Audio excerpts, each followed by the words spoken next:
Hello. I begin my presentation by thanking Technology Conference 2013 for giving me the opportunity to present this case study as a part of the 9th International Conference on Technology, Knowledge and Society. India is the second most populated country in the world with over 1 billion people, and a large chunk of this is young. This is both an opportunity and a challenge. The government's effort in providing free and mandatory education to all children is massive, and yet there are large gaps. My name is Jyotsna Ayagari, and I am the director of a voluntary organization, PRAVINYA. We work in the state of Andhra Pradesh, which is in the southern part of India. I present here a case study on how we have been able to identify scattered opportunities and connect them to the demand, thereby making a small contribution, small but definite contribution, in filling the gaps in our school education. The reason we bring this to public forums such as this conference are, we do believe that today demand and supply exist simultaneously, but the supply opportunities are hard to notice as they exist in different silos. India being a very highly populated and developing country, we need more low-cost and scalable solutions. Using existing infrastructure, we can leverage much without investing more and duplicating efforts. Involving community either directly through volunteerism or indirectly through contributions such as open source applications, knowledge sharing through Creative Commons is the key to effective utilization of already existing vast resources. As an organization, we work with very few employees and a large body of volunteers from various streams. Our main belief and focus is to involve community to improve the opportunities in the community. PRAVINYA started off in 2007 as a small voluntary effort working towards enhancing learning opportunities in government schools in rural areas of Andhra Pradesh, India. Our efforts started with focusing on filling the gaps in holistic personality development. We introduced cultural activities, sports competitions, social awareness projects, and summer camps for students in 30 schools. We found some large gaps and big opportunities for enhancing learning opportunities in these schools.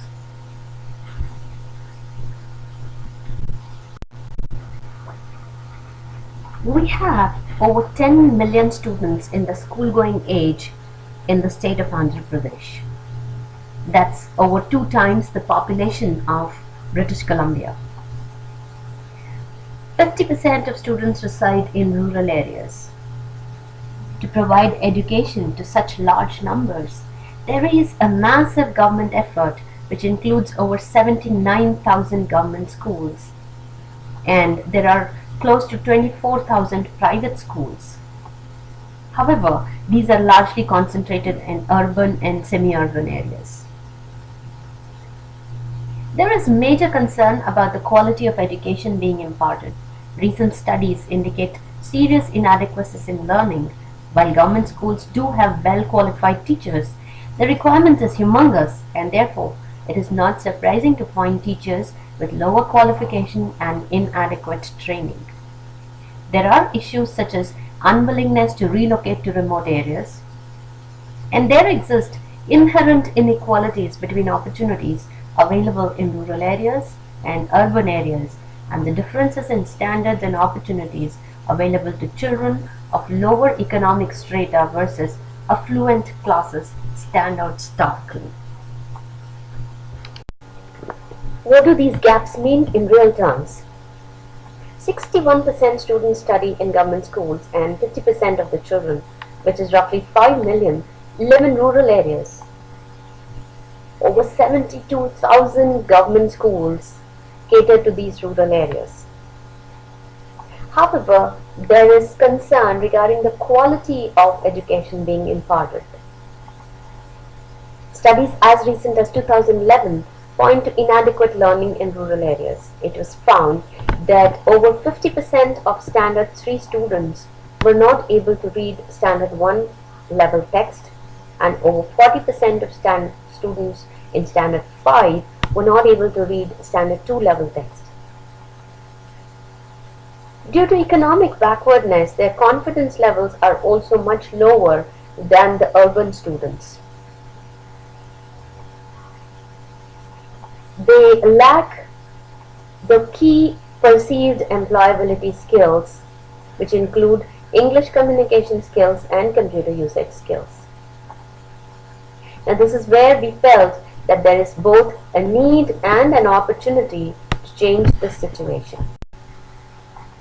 During our interactions with school teachers and administrators, we found that several schools have ICT infrastructure, which includes computers, projectors, inverters, and so on. We conducted a small survey to find out how many schools do indeed have this kind of infrastructure, and we were pleasantly surprised to find that over 72% of government secondary schools have a complete ICT infrastructure in place. Now, the cause for concern here was that in most places, this infrastructure was either unused or underutilized. We further went down into the problem and found that 50% of the computers were not in working condition due to minor issues. Classroom and ICT-based learning was not integrated, and I would say that it still is not integrated even as on date. Teachers are not confident of using these facilities. The reasons for non-use of computers: number one, low computer literacy among teachers. Also, the lack of awareness about different educational uses to which computers could be put amongst the teachers and the administrators of school. And most important, there is a huge psychological fear as well as resistance to anything that is technology driven. By 2009, we figured that there is an opportunity here, but to make it workable, it should be presented as a compelling theme. If we could provide a reason to make computer-based learning an integral part of schooling, much could be achieved. We conducted various initiatives before finalizing the model, and to make the opportunity compelling, the four basic criteria that we focused on are: one, it should create a real impact, which means the student and the teacher should feel and realize an advantage in using the provided system. It should be scalable, it should be low cost and high benefit, and it should be inclusive. In a densely populated country like India, there is resistance to ICT-based interventions because people feel an insecurity that computers might take over the jobs that they are currently doing. In this case, it is necessary to ensure that teachers feel that they are a part of this project and view the added facility as complementary to their own teaching efforts and not as substitutes. By early 2010, we started to explore learning management systems that could be used without any additional investment into infrastructure or software. It is a happy fact that the world is full of people who are willing to share. We figured that there are over 15 open source LMS applications. We drew out the functional specifications and we conducted survey on available applications, including the functionality mapping, ease of implementation, ease of use, stability, and so on. And we zeroed in on Moodle and incorporated some minor processes to make it suitable. I wish to publicly acknowledge and convey my gratitude to everybody who has contributed to the Moodle community. In the present context, in the village schools, our requirements were very simple: low cost or free, easy to install and implement, should work on standalone environment and not necessarily be hosted on web. Stable and low maintenance, and it should support content in native language. We started work simultaneously on the next big challenge, which was to create the lesson bank of nearly 600 lessons for standards 6th to 10th. The core work of compiling, editing, collating the necessary lessons in the native language is done by PRAVINYA team, which consists of employees and volunteers. But for this, we used content available under Creative Commons license extensively as the basis. We encourage teachers to provide us lessons. We tie up with institutes of higher learning for students to volunteer and create the content. And we tie up with apex institutions in the state for incorporating their existing modules into our learning management system. I take this opportunity to thank each person who has contributed to the knowledge on internet, the visuals, the animated GIFs, the free lessons. We come across contributions for free usage from universities, state departments, foundations specially working to spread knowledge, individuals, and so many others. The list is endless. The knowledge out there in the internet is mind-boggling. I gratefully acknowledge the free flow of knowledge and the sharing. By early 2011, we began extensive testing in multiple environments, process formalization, documentation, and training. By mid-2011, PRAVINYA LMS was ready for pilot study in schools with just about 60 lessons. In 2011, we implemented in 21 schools. Students quickly learned to use LMS and a sense of ownership was seen in schools. There was tremendous positive response, the volunteers base began to grow, and large support for creating lessons was received for native language content. By end 2011, the decision to scale up was made. We identified potential challenges to successful scaling up of the LMS. The first was that even as on date, ICT is not seen as an integral part of learning in schools. There is either a lack of training or inadequate training provided to the teachers on usage of computers. There is a very weak evaluation and monitoring system. There are infrastructure issues such as maintenance of computers, erratic power supply, low internet bandwidths, and there is poor quality of content and content not available in native language.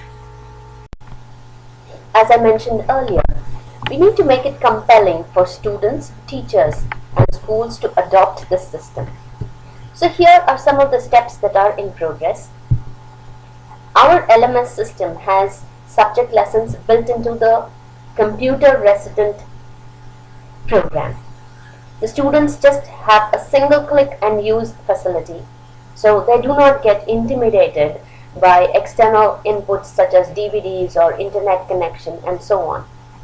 They can directly access the LMS system and go to the lesson that they wish to study. We have been providing training to middle school students to use the lessons. Apart from that, we also teach teachers to integrate their classroom lessons with the computer-based lessons. We are using a top-down approach by involving the senior-most district administration, and we have put in place tight monitoring and evaluation processes so that we are able to monitor the usage of the system by the students and by the teachers over a period of time. This will tell us about the weak areas and we would be able to improve further so that the system is used more and more. We are training local resources for basic maintenance of the computers, and The government has already provided alternative power supply in most of the schools.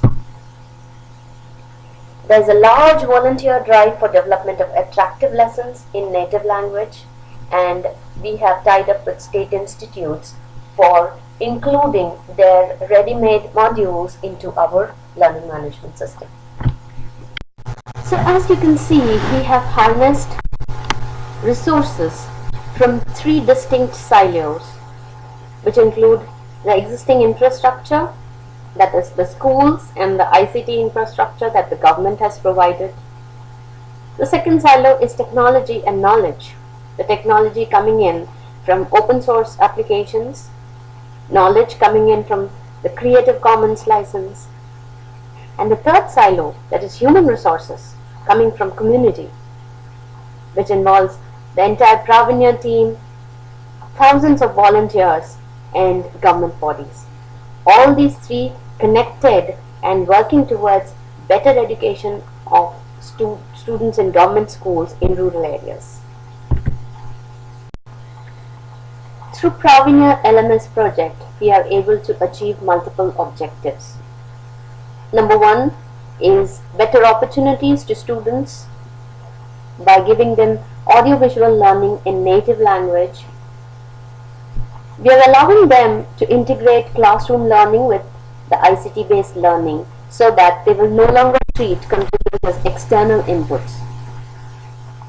The LMS also provides flexible learning opportunities to suit the speed and pace of each student individually. In terms of reach, scalability, and cost effectiveness, the existing infrastructure in government schools is being much more effectively utilized. We have the capability to expand to maximum number of government schools. We are able to provide the same lessons which an urban affluent child uses to the rural economically backward child. And the system is very low and highly scalable. In terms of teacher skill up-gradation, we are able to motivate teachers to upgrade their skills, and we are assisting them in creating innovative pedagogy. The overall contribution is that we are fostering community participation. We are able to remove a resistance and fear of computers in teachers and students, and we are able to improve employability and confidence amongst the students who are utilizing this opportunity. Towards the end of my presentation, I share with you data regarding the gradual success of our program.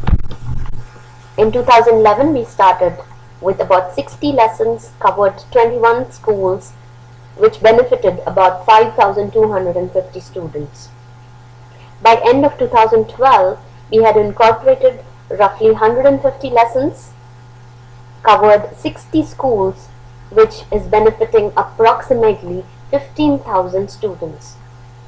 As I speak, we have already covered 100 schools and with about 180 lessons, and we are very confident that by 2013 December, we would have covered 400 schools and about 100,000 students.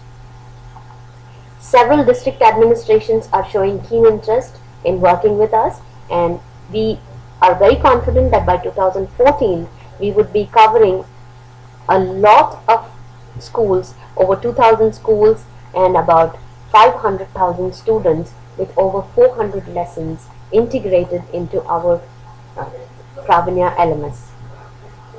I would like to emphasize once again that we want to showcase this in this forum because it involves technology that is already existent.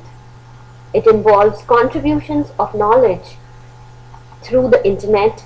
It involves community participation in a very large way. We are thankful to all the participants who have made this a success, and we are very confident that we will be touching lives of hundreds and thousands of students in near future. Thank you very much.